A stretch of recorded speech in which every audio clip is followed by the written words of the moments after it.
Hello friends, तो स्वागत है आप सभी का बोर्ड बिंदु में। हम लोग फिजिक्स में बहुत सारे टॉपिक पढ़े थे चैप्टर 1 का, और भी बहुत सारा टॉपिक बाकी है जो हम लोग आज कंप्लीट करेंगे। तो हम लोग कल क्या क्या पढ़े थे थोड़ा सा रिवीजन कर लेते हैं। तो उस समय हमने क्या पढ़ लिए थे?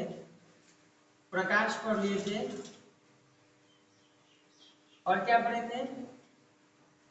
प्रदीप्त वस्तु पढ़े थे, प्रदीप्त वस्तु, अप्रदीप्त पढ़े थे,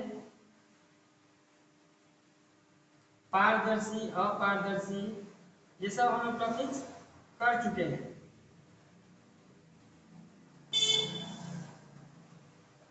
पारभासी, समांतर किरणपुंज, किरणपुंज किसे कहते हैं, ये सब हम लोग पढ़ चुके हैं। ठीक है, तो उसके आगे हम लोग देखते हैं कि आगे क्या है। चलिए स्टार्ट करते हैं। तो अगला हम लोग का टॉपिक है किरण। किरण, किरण किसे कहते हैं, किरण क्या है? तो चलिए देखते हैं। किरण को इंग्लिश में बोलते हैं रे। किरण को इंग्लिश में बोलते हैं रे। एक सरल रेखा पर चलने वाली प्रकाश को किरण कहते हैं। एक सरल रेखा पर चलने वाले प्रकाश को किरण कहते हैं। सरल रेखा का मतलब होता है कि एक सीधी रेखा में चलने वाले या सरल रेखा में चलने वाले प्रकाश को क्या कहेंगे? किरण कहेंगे। चलिए आगे देखते हैं। प्रकाश का परावर्तन, इसको इंग्लिश में बोलेंगे रिफ्लेक्शन ऑफ लाइट। प्रकाश का परावर्तन किसे कहते हैं? तो प्रकाश के किसी वस्तु से टकरा कर लौटने को प्रकाश का परावर्तन कहते हैं। सबसे पहले आप लोग बताएं कि सब लोग शीशे पर टर्च जरूर बारे होंगे, एकदम बारे होंगे।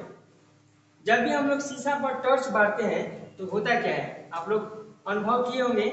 जब भी हम लोग शीशा पर टर्च बारते हैं तो टर्च तो जाता है शीशे पर, लेकिन फिर उधर से लौट कर भी आता है। तो वही सेम चीज कह रहा है कि प्रकाश के किसी वस्तु से टकरा कर लौटने को प्रकाश का परावर्तन कहते हैं। यानी कि प्रकाश हम लोग दिए, वो गया शीशे पर और चला आया। ठीक है, वो ये क्या हो गया? परावर्तित हो गया। इधर से गया और उधर से चला आया, यानी कि वह प्रकाश क्या हुआ? गया और चला आया। यानी कि वह वस्तु से टकरा गया और क्या हो गया? फिर चला आया। उसी को प्रकाश का परावर्तन कहते हैं। प्रकाश के किसी वस्तु से टकरा कर लौटने को प्रकाश का परावर्तन कहते हैं। अब देखिए, थोड़ा सा देखते हैं किरण आरेख। किरण आरेख क्या है? रे डायग्राम, इसको इंग्लिश में बोलते हैं रे डायग्राम। यानी किरण आरेख क्या है? तो प्रकाश की किरणों का पथ दर्शाने वाले चित्र को किरण आरेख कहते हैं।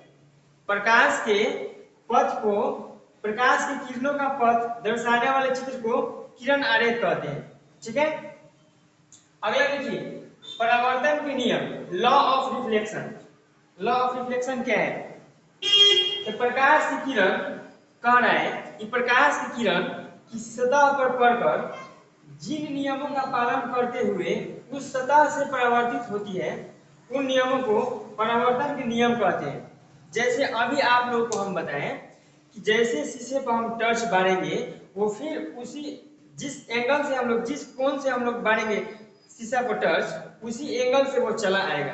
तो कुछ नियम होता है, कुछ रेगुलेशन, टर्म्स कंडीशन होता है कि हाँ किस नियम से जा रहा है, किस नियम से आ रहा है, क्या नियम है, क्यों ऐसे होता है कि हम लोग अगर ये मान के चलते हैं कि ये बोर्ड शीशा है, तो अगर सीधा बारेंगे तो उधर से सीधा प्रकाश फिर रिफ्लेक्ट लौट के आएगा। अगर यहाँ से टेढ़ा बारेंगे तो यहाँ से प्रकाश जाएगा फिर वहां से निकल जाएगा। ऐसा क्यों होता है? वह कौन कौन नियम पालन करता है, फिर उसमें क्या होता है, जो आगे हम लोग समझेंगे।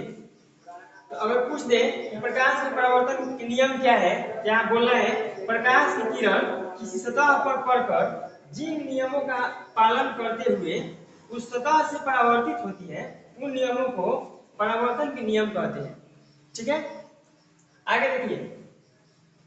अब इसका दो नियम होता है। ठीक है, प्रकाश के परावर्तन के कितने नियम होते हैं? सबसे पहले आप लोग लिख लीजिए, इसको मिटाइए। सबसे पहले आप लोग लिखिए कि प्रकाश के परावर्तन के कितने नियम होते हैं। तो ये बहुत बार ऑब्जेक्टिव में पूछ चुका है कि प्रकाश के परावर्तन में कितना नियम होता है। तो आप बोलना है कि प्रकाश के परावर्तन के दो नियम होते हैं। प्रकाश के परावर्तन के दो नियम होते हैं, दो नियम होते हैं। अब दो नियम होते हैं, ये आप लोग को आगे बताएंगे। उसके पहले आप लोगों को कुछ बेसिक थोड़ा सा जानने का जरूरत है जो आप लोग को बता रहे हैं, ये लिख लीजिएगा। ये आपतित किरण सबसे पहले हम समझाते हैं आप लोगों को, जिसको इंसिडेंट रे बोलते हैं। देखिए एक फिगर के माध्यम से आप लोग को हम समझाते हैं। देखिए सबसे पहले क्या करेंगे कि एक शीशा लेंगे। अब कैसा शीशा लेंगे आप लोग जरा देखिए। देखिए शीशा दो तरह का होता है। एक शीशा होता है कि प्रकाश डालेंगे तो आर पार कर जाएगा, और एक शीशा होता है जिसको प्रकाश डालेंगे तो फिर वापस लौट आएगा, जिसमें हम लोग मुंह देखते हैं। ठीक है, वो क्या होता है शीशा, आखिर दोनों में अंतर क्या है? तो जो जिसमें हम लोग मुंह देखते हैं उसमें अंतर ये होता है कि जो हम लोग मुंह देखते हैं ना, उसके पीछे क्या होता है, चांदी की परत से रजित किया होता है। रजित करने का मतलब है कि चांदी की परत से शीशे को पीछे की तरह से शीशे को एक साइड से रंग दिया जाता है, रजित कर दिया जाता है। तो रंगने की बोलचाल की भाषा में उसको बोलते हैं रजित करना। तो किसकी परत से रजित करते हैं? चांदी की परत को अगर एक शीशे के दोनों पृष्ठ को नहीं, एक शीशे को दो पृष्ठ होता है, और दोनों पृष्ठ में से किसी एक को चांदी की परत से अगर रंग देंगे तो वो क्या बन जाएगा? समतल दर्पण बन जाएगा। क्या बन जाएगा? समतल दर्पण। देखिए एक शीशा होता है, मान के चलते हैं शीशा हो गया, इसमें दो पृष्ठ होगा, आगे और पीछे होगा ना। अगर किसी एक पृष्ठ को चांदी की परत से हम रजित कर देंगे तो वो क्या बन जाएगा? समतल दर्पण बन जाएगा। क्या? समतल दर्पण, जिसमें हम लोग मुंह देखते हैं, समतल दर्पण। ठीक है, समतल दर्पण बन जाएगा। ठीक है, तो सबसे पहले एक हम लोग समतल दर्पण लेते हैं। चलिए एक समतल दर्पण लेकर तब समझते हैं आगे टॉपिक क्या क्या है, उसमें क्लियर हो जाएगा। एकदम रटने का साफ जरूरत नहीं है, एकदम नहीं रटना है। चलिए ये मान के चलते हैं कि कोई शीशा हो गया और उसको पीछे से क्या किया गया है? रजित किया गया है, चांदी की परत से रजित किया गया है। तो ये क्या है, पहले इसका नाम लिख लेते हैं, सबका नामकरण करते चलेंगे। ये क्या है? ये समतल सतह है। क्या है? समतल सतह। समतल सतह, या इसको समतल दर्पण भी बोल सकते हैं। सतह या दर्पण, समतल दर्पण या समतल सतह। ठीक है, अब देखिए अब क्या होता है, एक लाइट को इसमें बांटते हैं, एक लाइट को बारे और ये क्या हुआ, फिर निकल गया। जितने एंगल से इसको मारे हैं उतना ही एंगल से निकल गया। ऐसा आप लोग एकदम घर में देखे होंगे कि शीशे पर जैसे हम लोग टर्च मारते हैं, जिस एंगल से मारते हैं टर्च, यानी कि जिस कोण से मारते हैं टर्च, उसी कोण से वो निकलती है। ऐसा थोड़ी है कि यहाँ ऐसे टर्च मारेंगे तो सीधे हमारे पास आएगा, नहीं आएगा। अगर इस बोर्ड को हम शीशा मान लें और यहाँ पे ऐसे हम टर्च मारें तो क्या वो मेरे पास चला आएगा? नहीं आएगा। वो ऐसे मारेंगे तो ऐसे टकराएगा और ऐसे निकल जाएगा, होगा ना ऐसे।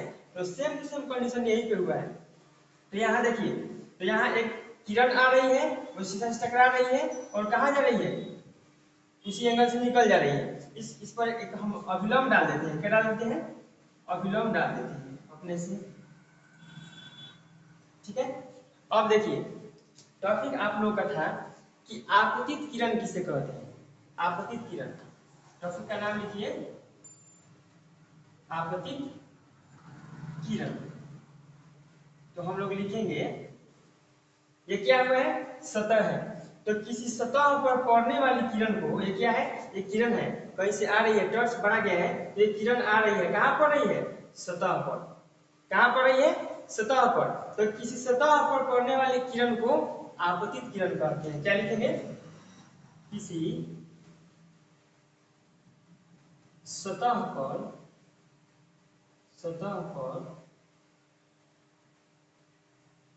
पड़ने वाली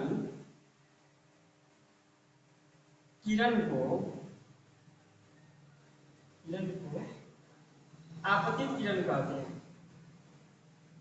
आपतित किरण कहते हैं।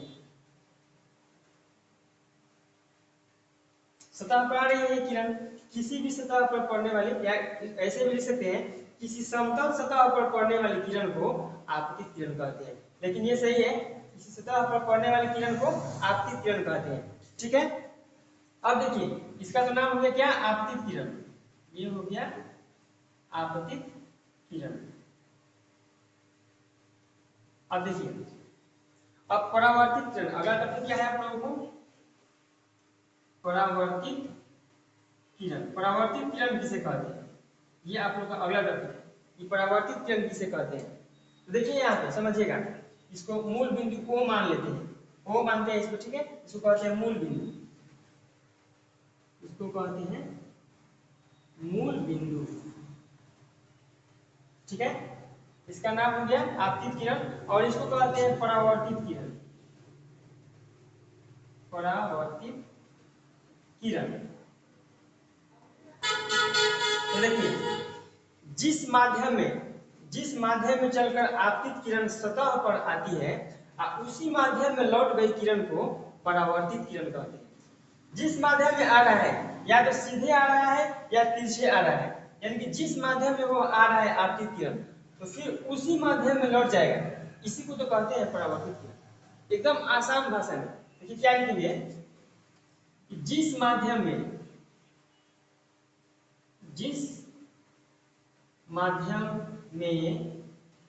चलकर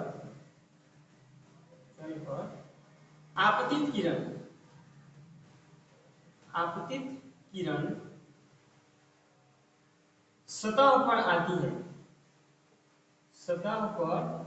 पर आती है, सतह पर आती है, उसी माध्यम में लौट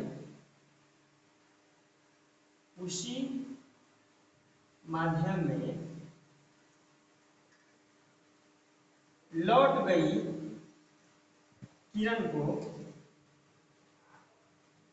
किरण को परावर्तित किरण कहते हैं। परावर्तित किरण कहते हैं। आगे समझ में आप लोगों को, जिस माध्यम में चलकर आपतित किरण सतह पर आती है उसी माध्यम में लौट गई किरण को परावर्तित किरण कहते हैं, ठीक है। अब देखिए थोड़ा सा यहाँ पे, इसको आप लोग नोट कर लीजिए, इसको आप लोग स्क्रीनशॉट या नोट कर सकते हैं।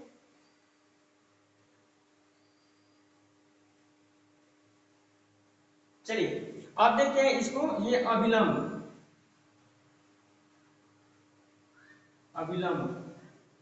इसको मिटा देते हैं। अब अभिलंब क्या है देखते हैं।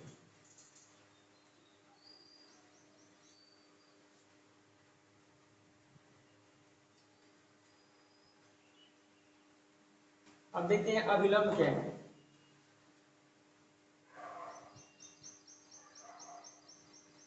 अभिलंब बहुत होता है अभिलंब।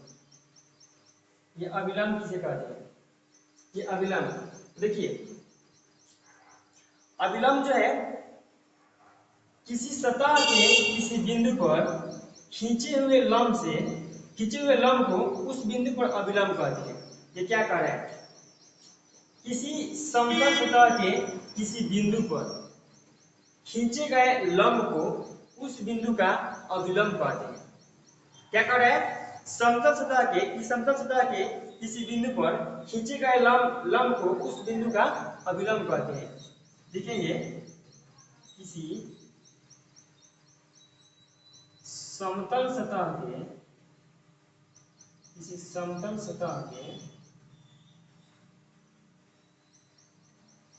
बिंदु पर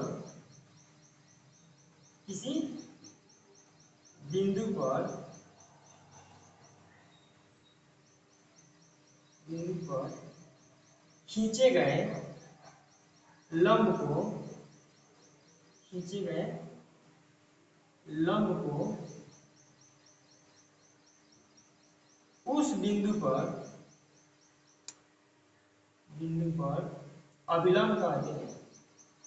को उस बिंदु पर अभिलंब कहते हैं।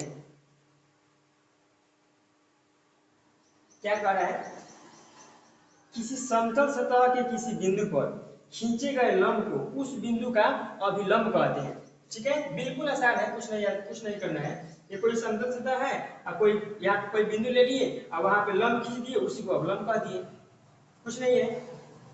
अब देखिए जरा यहाँ पर एक कोण दिखाई दे रहा है, यहाँ पे कोण बन रहा है, यहाँ पर भी एक कोण बन रहा है, दो कोण बन रहे हैं। तो इस कोण को कहते हैं इधर और इसको मिटाते हैं ये अभिलंब को।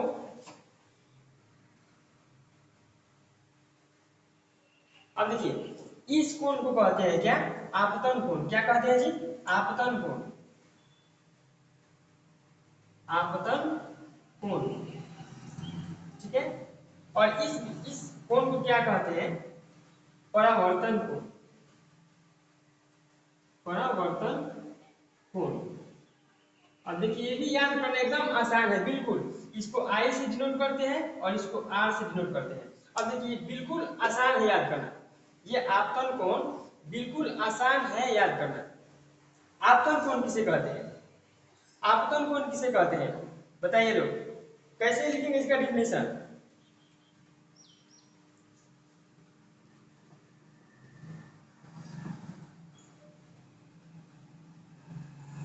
कैसे लिखेंगे इसका डिफिनेशन आपतन कोण का, कैसे लिखेंगे, ये कैसे लिखेंगे, एकदम आसान भाषा में समझिए। ये क्या है, आपतित किरण, और ये क्या है, अभिलंब है। तो आपतित किरण और अभिलंब, आपतित किरण और अभिलंब के बीच के कोण को क्या कहेंगे, आपतन कोण कहेंगे। क्या, आपतित किरण और अभिलंब के बीच के कोण को क्या कहेंगे, आपतन कोण कहेंगे। आपतित किरण और आपतन बिंदु पर डाला गया अभिलंब से जो कोण बनता है उसे क्या कहेंगे, आपतन कोण कहेंगे। क्या लिखेंगे, आपतन कोण किसे कहते हैं, देखिए तो आपतन कोण क्या लिखेंगे, आपतित किरण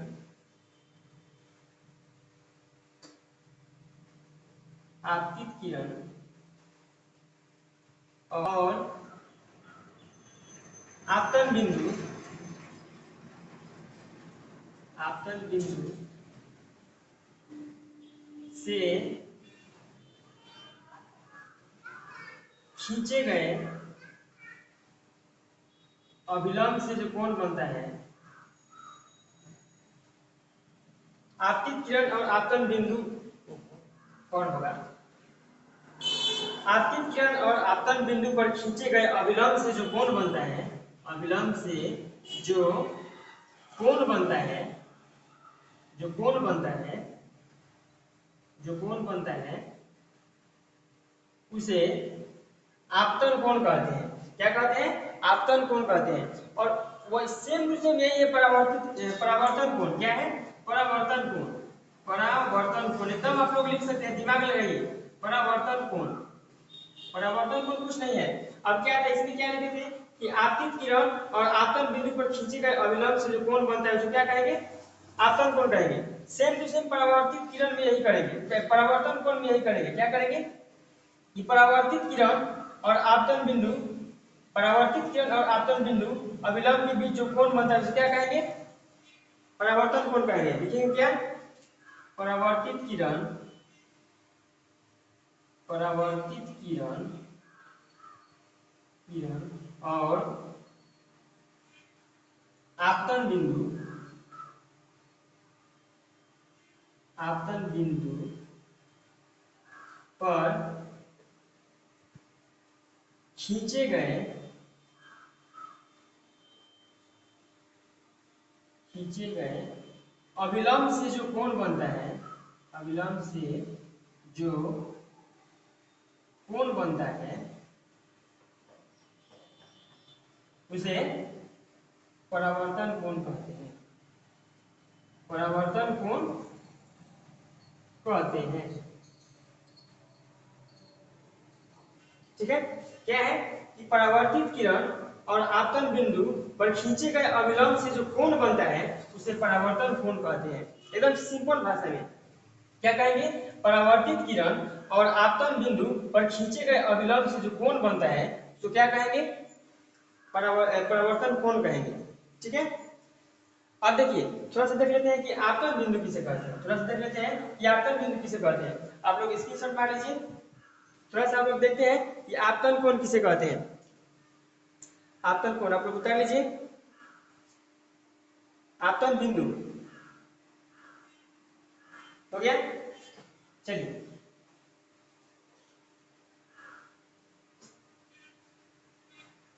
आपतन बिंदु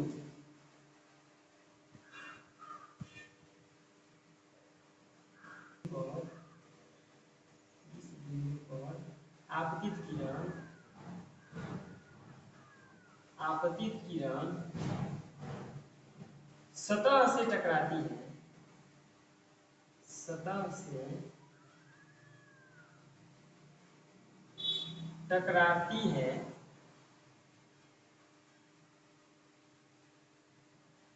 उस बिंदु को क्या कहेंगे? आपतन बिंदु कहते हैं, आपतन बिंदु कहते हैं। क्या कह रहा है कि जिस बिंदु पर आपतित किरण सतह से टकराती है उस बिंदु को आपतन बिंदु कहते हैं। ये कोई समतल सतह हो गया, कोई समतल सतह हो गया और आपतित किरण आ रही है और जहां टकरा रही है, जहां वो टकरा जाएगी उसको आपतन बिंदु कहेंगे। ठीक है, जहां टकराएगी क्या कहेंगे? आपतन बिंदु कहेंगे। चलिए अब हम लोग देखने वाले हैं कि प्रकाश के परावर्तन के, अभी आप लोगों को बताएं हम कि प्रकाश के परावर्तन के दो नियम होते हैं। तो दो नियम कौन कौन होते हैं थोड़ा सा देख लेते हैं हम लोग।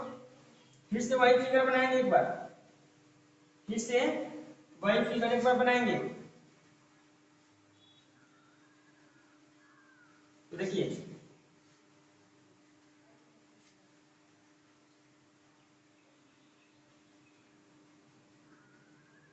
तो कलई कर देते हैं।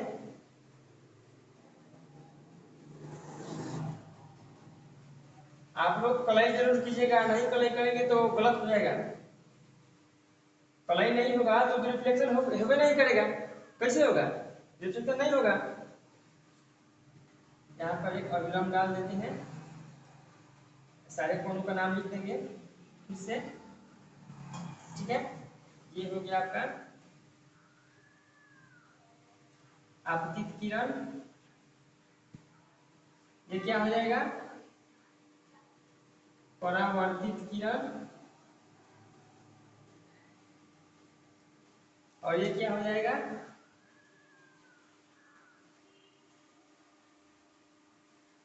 आपतन बिंदु। ठीक है, और ये क्या हो जाएगा? समतल सतह। ये इसलिए लिख रहे हैं कि आप लोग के दिमाग में घुसे। इसको क्या कहेंगे? आपतित किरण। इसको समतल सतह कहते हैं, इसको आपतन बिंदु कहते हैं। ठीक है, और इसको परावर्तित किरण कहते हैं। इसको क्या कहेंगे? इसको अविलंब कहेंगे, इसको अविलंब कहेंगे। और इस कोण को क्या कहेंगे? आपतन कोण कहेंगे, आपतन कोण कहेंगे। और इसको क्या कहेंगे? परावर्तन कोण, परावर्तन कोण कहेंगे। ठीक है, और देखिए ये प्रकाश के परावर्तन के दो नियम हैं। तो पहला नियम क्या कहता है?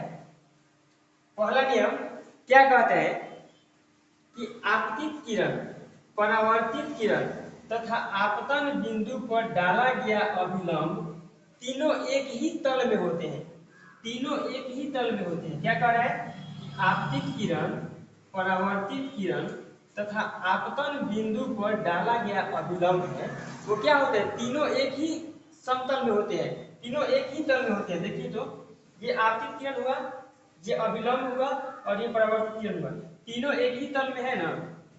ये समतल सतह है, तीनों एक ही समतल में है ना, तीनों एक ही समतल में है। ठीक है, तीनों का जो है एक ही समतल में है। तो लिखेंगे पहला नियम, पहला नियम लिखेंगे आपतित किरण, प्रकाश के परावर्तन की पहला नियम लिख लीजिए। आपतित किरण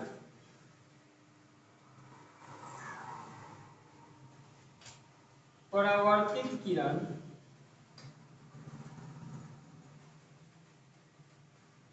तथा आपतन बिंदु पर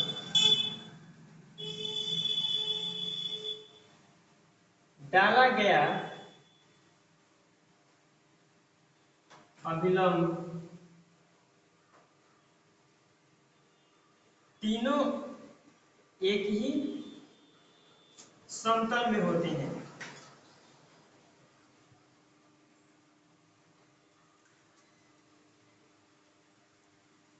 आपतित किरण, परावर्तित किरण तथा आपतन बिंदु पर डाला गया अभिलंब तीनों एक ही समतल में होते हैं। जो आप लोग समझ रहे हैं, ये क्या है, आपतित किरण है और ये परावर्तित किरण है और ये अभिलंब है, तो क्या है, तीनों एक ही तल में होता है। ठीक है, तो ये पहला नियम है। दूसरा नियम देखिए क्या होता है।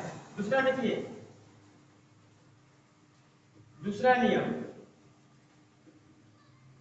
कह रहा है, इसको क्या कहते हैं, आई, अभी बताया आप लोगों को, और इसको आर कहते हैं। ये आपतन कोण जो है वो परावर्तन कोण के बराबर होता है। ठीक है, आपतन कोण परावर्तन कोण के बराबर। दूसरा नियम क्या है कि आपतन कोण हमेशा या सदैव, आपतन कोण सदैव परावर्तन कोण के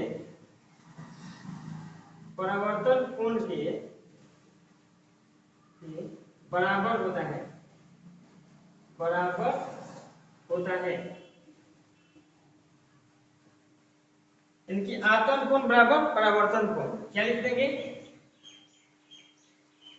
आपतन कोण बराबर में परावर्तन कोण, या ऐसे भी लिख सकते हैं, आपतन कोण को आई कहते हैं और बराबर परावर्तन कोण को आर कहते हैं, तो आई बराबर आर।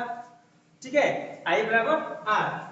तो ये था प्रकाश के परावर्तन के नियम, एकदम आसान है याद करना। एक बार फिर से देख लीजिए, आपतित किरण, अपरावर्तित किरण और आपतन बिंदु पर डाला गया अभिलंब तीनों एक ही तल में होते हैं, जो आप लोग को स्पष्ट दिखाई दे रहा है। ठीक है, और कह रहा है दूसरा नियम कि आपतन कोण परावर्तन कोण के बराबर होता है, यानी कि ये कोण जितना होगा उतना ये कोण होगा। ठीक है, ये कोण जितना होगा उतना ये कोण होगा।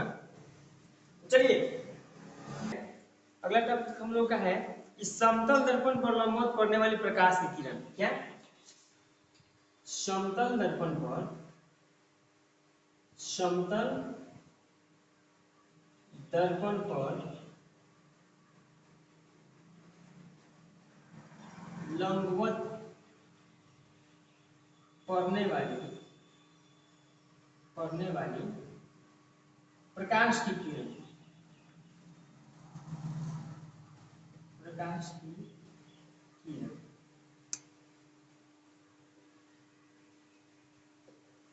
आप लोग बताइए कि पहले आप लोग किस बुक से तैयारी करते हैं, एनसीईआरटी या भारती भवन। आप लोगों के लिए हम बता दें कि सबसे अच्छा रहता कि भारती भवन से ही तैयारी कीजिए, और एनसीईआरटी का क्वेश्चन कीजिए और भारती भवन का भी क्वेश्चन कीजिए, दोनों बेटर रहेगा कि आप लोग भारती भवन से ही तैयारी कीजिए। मेरा तो खास कर दवा यही रहेगा कि आप लोग भारती भवन से ही तैयारी कीजिए। तो पहले आप लोग कमेंट्स में बताइए कि हाँ आप लोग कौन से बुक से तैयारी कर रहे हैं। ठीक है, चलिए अब क्या कह रहा है कि समतल दर्पण पर लंबवत पड़ने वाली प्रकाश का क्या हो गया, सीधा आ रहा है। अब आप लोग बताइए जरा सोचकर, या आप लोग घर में ट्राई भी कर सकते हैं कि शीशा पर अगर एकदम सीधा बाढ़ जाए टॉर्च तो क्या होगा। ये तो आएगा लेकिन क्या होगा, यहाँ पे फिर उसी पथ में वापस लौट जाएगा। आएगा तो एकदम सीधा बढ़ने की बात करेगा, टेढ़ नहीं, एकदम सीधा सीधा जो हम लोग बढ़ेंगे, लेकिन क्या होगा, वो फिर उसी पथ पर ऐसे बढ़ेंगे और फिर ये यहाँ से लौट कर और फिर ये उसी पथ पर वापस लौट जाएगा, एकदम कहीं नहीं मुड़ेगा, जिस एंगल से बढ़ेंगे उसी एंगल से लौट जाएगा। ठीक है, तो अगर ये लंबवत कहने का मतलब है कि सीधा, लंबवत कहने का मतलब कि 90 डिग्री। ठीक है, 90 डिग्री, एकदम 90 डिग्री। ठीक है, तो यहाँ पर आपतित किरण और परावर्तित किरण दोनों दोनों ही किरण, आपतित किरण वहां चल रही है और क्या हो रहा है, यहाँ से टकरा कर परावर्तित किरण भी उसी पथ पर वापस लौट जा रही है। तो क्या लिखेंगे, इस समतल दर्पण पर लिख देंगे, यहाँ पे समतल दर्पण पर, समतल दर्पण पर, समतल दर्पण पर लंबवत पड़ने वाली किरण, क्या, लंबवत पड़ने वाली किरण, पड़ने वाली किरण, किरण परावर्तन के बाद, परावर्तन के बाद पुनः उसी पथ पर वापस लौट जाती है। ठीक है, समतल अक्ष पर लंबवत पड़ने वाली किरण परावर्तन के बाद पुनः उसी पथ पर वापस लौट जाती है। किरण परावर्तन के बाद पुनः उसी पथ पर वापस लौट जाती है। उसी पथ पर वापस लौट जाती है। वापस लौट जाती है। तो यहाँ पे क्या हो जाएगा, आपतन कोण परावर्तन कोण भी 0 हो जाएगा, यानी कि I बराबर R। अभी आप लोग बताएं, आपतन कोण बराबर परावर्तन कोण R बराबर 0। यहाँ पे कोई नहीं बन रहा है एंगल। ठीक है, तो यहाँ परावर्तन कोण क्या हो जाएगा, 0 हो जाएगा, तो आपतन कोण भी 0 हो जाएगा। ठीक है, अब अगला देखते हैं हम लोग का टॉपिक है, हो गया, इसमें इसकी सब ले लीजिए। प्रतिबिंब, जिसको इमेज बोलते हैं। क्या, प्रतिबिंब। आखिर प्रतिबिंब किसे कहते हैं, जिसको हम लोग क्या बोलते हैं, फोटो, इमेज। ठीक है, क्या बोलते हैं, फोटो, इमेज कहते हैं ना जी। ये फोटो है, ये इमेज है, तो यही देखते हैं कि ये प्रतिबिंब किसे कहते हैं। तो इसका डेफिनेशन कहता है, किसी बिंदु स्रोत से, किसी बिंदु स्रोत से आती प्रकाश की किरणें, प्रकाश की किरणें दर्पण से परावर्तन के बाद, दर्पण में शीशा होता है, दर्पण से परावर्तन के बाद, परावर्तन के बाद जिस बिंदु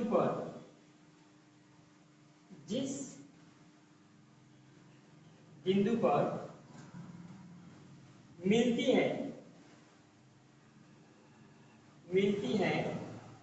या मिलती हुई प्रतीत होती है,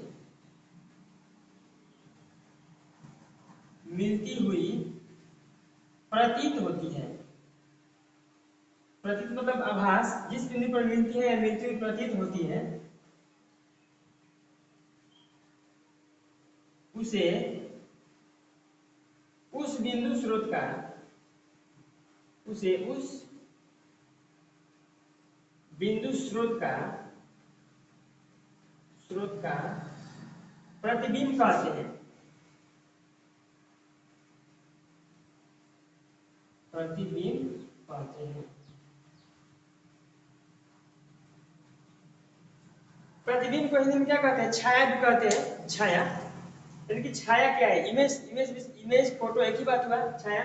तो किसी बिंदु स्रोत से आती प्रकाश की किरणें, यानी कैसे प्रकाश आ रहा है, और दर्पण से परावर्तन के बाद, किसी शीशे से टकरा कर उसके बाद लौटने के बाद जिस बिंदु पर मिलती है या जिस बिंदु पर मिलती हुई प्रतीत होती है, उसे क्या कहेंगे, उसे उस बिंदु स्रोत का प्रतिबिंब कहेंगे। ठीक है, अब प्रतिबिंब कितने प्रकार के होते हैं, यहाँ पे देखिए, अगला हम लोग देखेंगे कि प्रतिबिंब के प्रकार। प्रतिबिंब के प्रकार,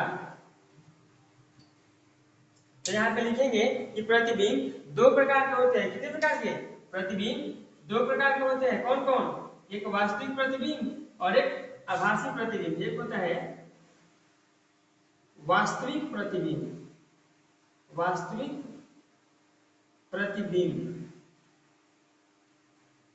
जिसको हम लोग इंग्लिश में बोलेंगे क्या, रियल इमेज। क्या बोलेंगे, रियल इमेज।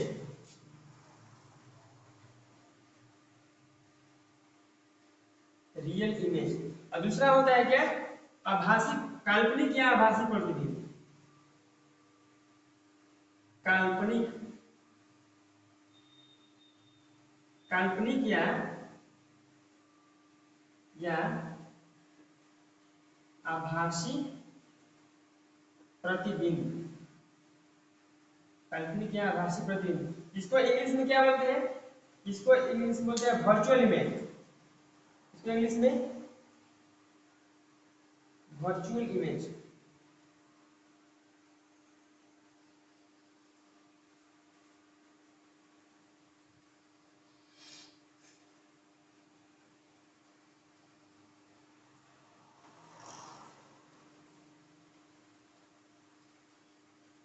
इसको इंग्लिश में बोलते हैं वर्चुअल इमेज।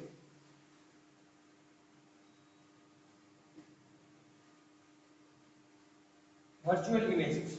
अब देखिए वास्तविक कहने का और काल्पनिक या आभासी कहने का मतलब क्या है। हम लोग नहीं कहते हैं कि अरे यार ये रियल में हो रहा है, रियल मीन्स क्या हो रहा है, वास्तविक, उसी का तो हिंदी होता है वास्तविक, रियल का ही तो हिंदी होता है वास्तविक। और ये काल्पनिक कहते हैं, नहीं वो काल्पनिक था, हमको ऐसे आभास हो रहा था कि ये काम हो रहा है। तो आभास होने का मतलब क्या हुआ, आभास होने का मतलब कोई रियल नहीं है, वो रियल नहीं है। क्या है ये, रियल इमेज यानी कि वास्तविक, और आभासी केवल आभास कर सकते हैं। रियल का मतलब रियल, जैसे मान लीजिए ये बोर्ड रियल है, टच कर रहे हैं रियल है, ठीक है, और एक दिमाग में आ गया बोर्ड तो वो आभासी है, उसको टच नहीं कर रहे हैं, उसको टच नहीं कर रहे हैं, वो आभासी, आभास हो रहा है, ठीक है। तो वास्तविक प्रतिबिंब किसे कहते हैं और काल्पनिक प्रतिबिंब किसे कहते हैं, एकदम आसान भाषा में देखिएगा यहाँ पे, एकदम इसी से रिलेटेड है, एकदम आप लोग को याद रहेगा। तो देखिए